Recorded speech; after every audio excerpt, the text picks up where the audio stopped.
All right, good afternoon, everyone. Thank you for being here. My name is Jason Moore, and I'm the Senior Manager of Communications and Customer Service with the City of Windsor. We're here today for an exciting announcement from two sides, really.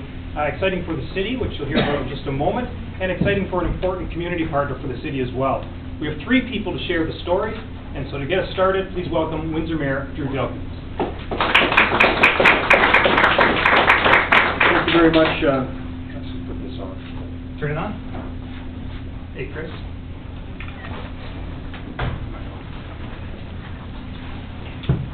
Is that better?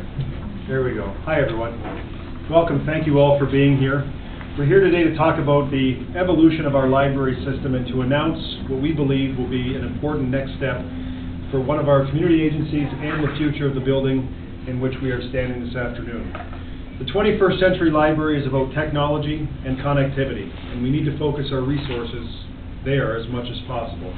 An oversized and out-of-date building doesn't meet the needs of today, let alone the needs of tomorrow.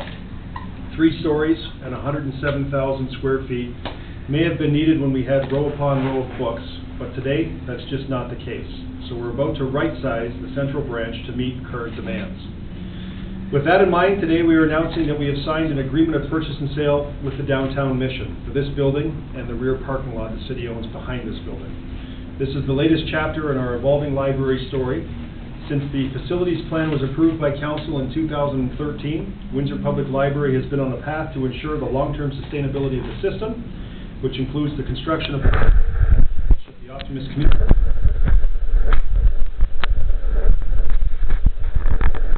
Looking spectacular, and of course the forthcoming renovation at one of our busiest branches, the Budimir branch in South Windsor. These are all parts of our efforts to improve and move our library system forward. While that work was being done, the Windsor Public Library had begun the planning work to determine how to best right-size the central branch as recommended in this facilities plan. Last year, consultants were engaged to begin the work of creating a space and a functional plan for a new or refurbished central library.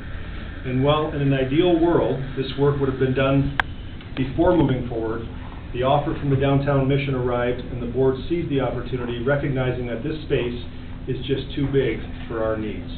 This location, make no doubt, this location has served us well. But we now look forward to the next few months as we plan for the move to a new location and to see the transformation of this building into a new and important community asset. I'd like to bring forward Ron Gunn, the Executive Director of the Downtown Mission.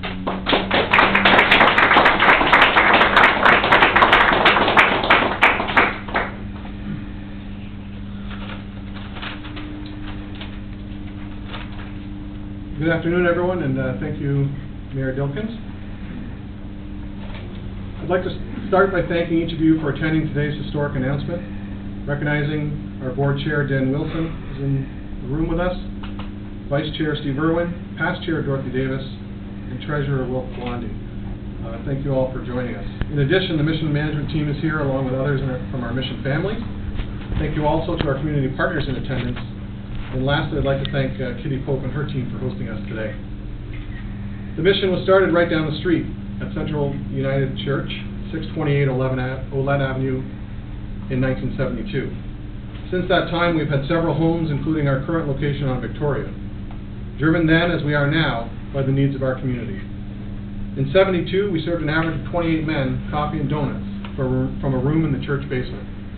Today, we offer 3 meals a day, are open 24 hours. We rescue and redistribute $5.5 million of fresh produce every year. We have addiction recovery and mental health programs, overnight shelter, clothing, income tax returns, a fitness center, job reentry training, a hair salon, and so many other programs, all designed to help folks in need, all supported financially and primarily by the citizens of Windsor and Essex County. In our opinion, we are truly a modern-day example of the miracle of the 5 loaves and 2 fishes, where through our donors, volunteers, staff, and by the grace of God, we are provided what we need when we need it.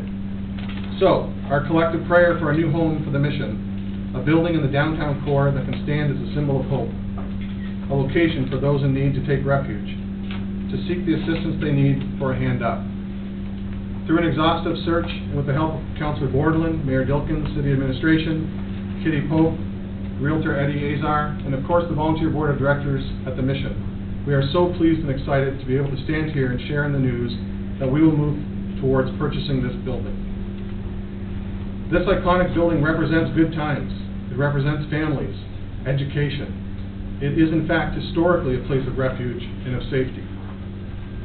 Its staff and management have been friends to those in need for generations from this site. We believe this building repurposed will be home.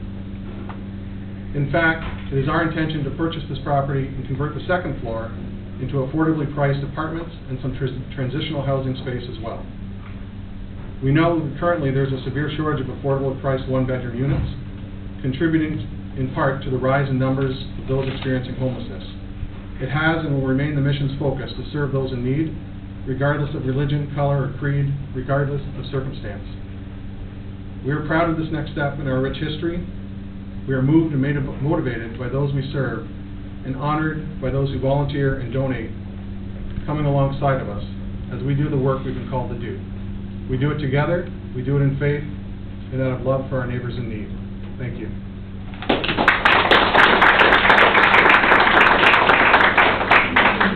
And our final speaker needs no introduction, but we've heard about her already, Kitty Pope.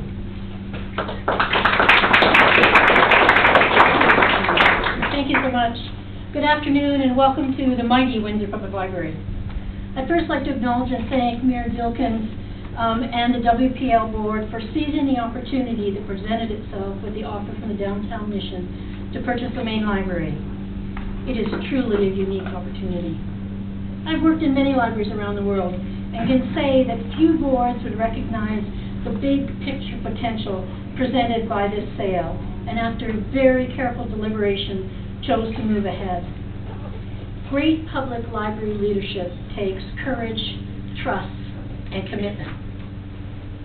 Libraries have been repositories of knowledge, places where ideas are explored, the world of information is discovered, and where community is welcomed. 21st century Canadian public libraries are also meeting places for people, ideas, literacy, and learning. Yes, public libraries are still about books, but they're now so much more. The Windsor Public Library and staff are methodically implementing the 2013 facility plan to ensure we get it right, using best practices, new information technology, and flexible service delivery models that make sense and provide excellent public library service now and well into the future. The main library, formerly known as the Carnegie Library, relocated from Park and Victoria Avenue to 850 Olette in November 1933. More than 12 million people have visited the library. Children and adults have borrowed books, CDs, DVDs, and yet we did lend out 8 tracks way back. They have attended thousands of programs, amassed over 1 million hours on our public computers, and asked over 500,000 questions in the last 45 years. The role of public libraries in building strong and healthy communities is a concept we strongly endorse. This relocation opportunity will allow us to become more accessible to Windsorites and expand our services to the whole community. This is an exciting time for public libraries to embrace new technologies, innovative services, and flexible new facilities to meet the community's need to read, learn, and discover. Many Canadian cities have already reimagined their public libraries, and Windsor will benefit from their experiences of others, as well as building a 21st century public library for ourselves. This is a great opportunity for Windsor Public Library and its over 85,000 members to move ahead and write the next chapter in public library service in Windsor. The planning to transition to a new location will begin immediately. I'd like to thank the Mayor, WPL board members for the dedication, because great public library leadership takes trust and it takes commitment. Thank you so much.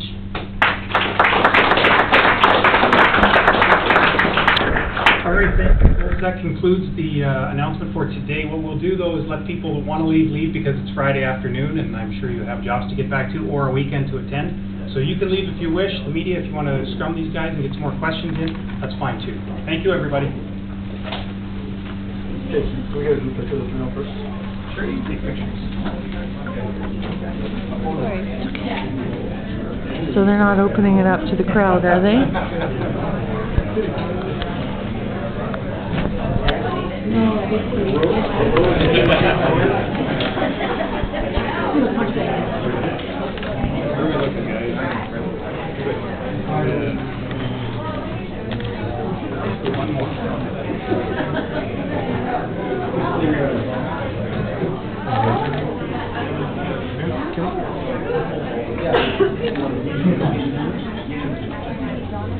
Years younger.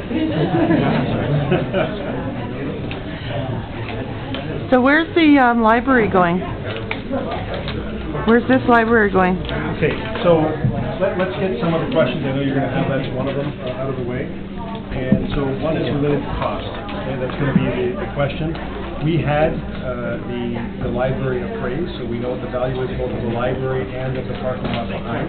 And I can tell you that the mission came forward with an agreement of purchase and sale, so it wasn't just idle speculation or conversation. They came forward with the document with an agreement of purchase and sale. And so what the numbers look like, a total of $3.6 million, 3.2 for the building, $400,000 for the parking lot, so we're right in line with the appraisals. City Council and the Library Board both need to approve these agreements of purchase and sale. And the Library Board the other is where's the library going to go? And we don't actually have a firm answer to that question yet.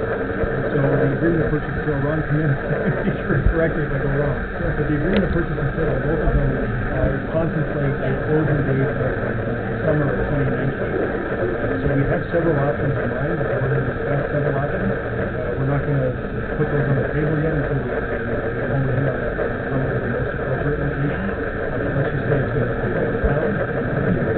Option like the City of Windsor buildings to try and minimize the cost.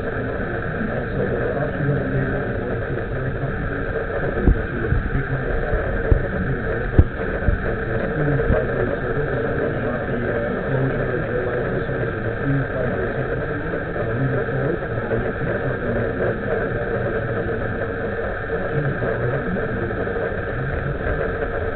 we're making something no, what it would cost.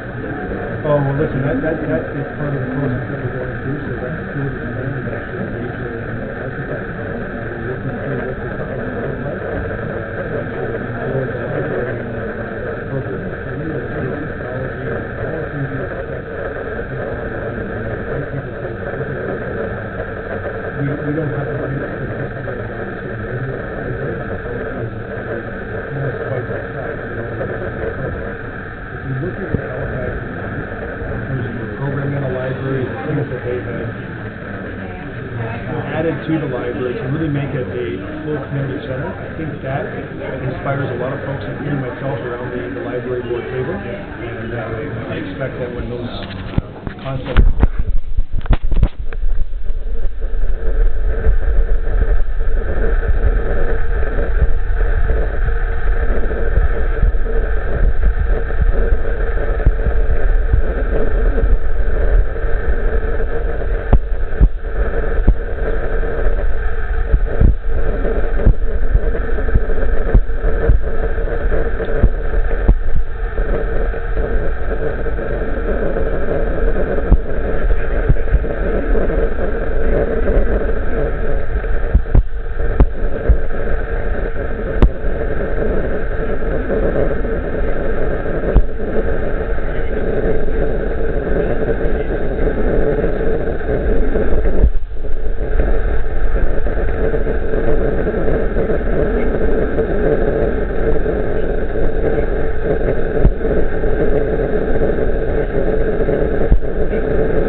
partnerships that we get the school board and the Windsor Unit property, using other organizations.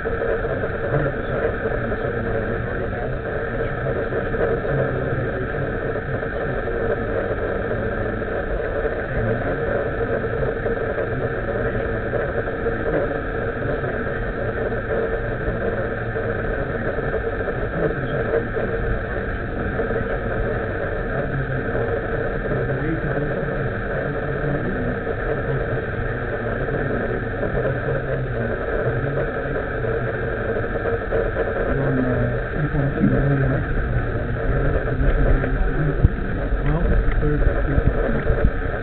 think the school board we will, and that number's not wasted on us, it's a lot of money. We will be selling Victoria's Station. We had a 10-year plan.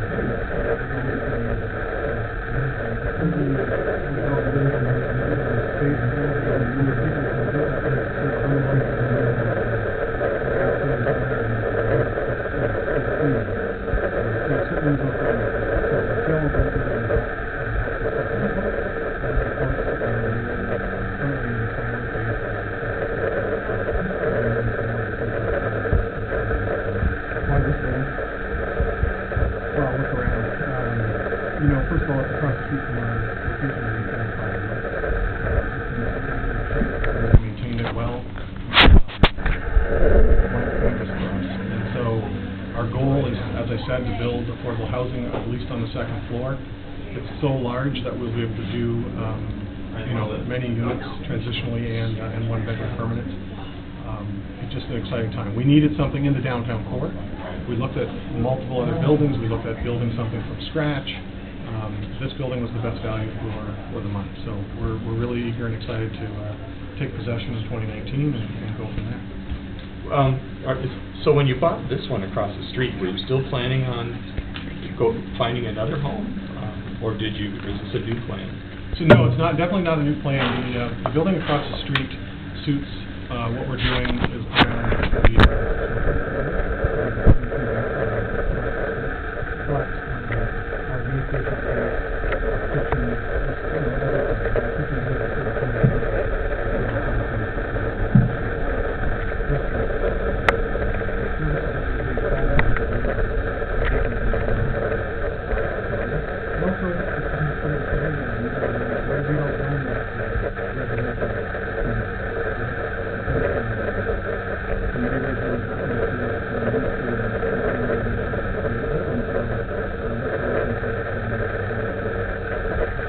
Was the community consulted? Well, I think, you know,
obviously we have to work, you know, permitting, and because there's such a long lead time. I say a long lead time, it's going to be really quick, but we'll have an opportunity to have all of our permits and everything done so that we can hit the ground running shortly after we take possession. The goal would be to sell Victoria and then transition over here as quickly as possible. Drew, was the community consulted before the sale, and are they going to be consulted afterwards? Well, 100%. The community will absolutely be consulted before we build a new branch. It's all part of the plan, and it always has been part of the plan, so nothing's changed in that regard. Were they consulted prior? Council already has. When did the commission approach the city of coming on this in the works?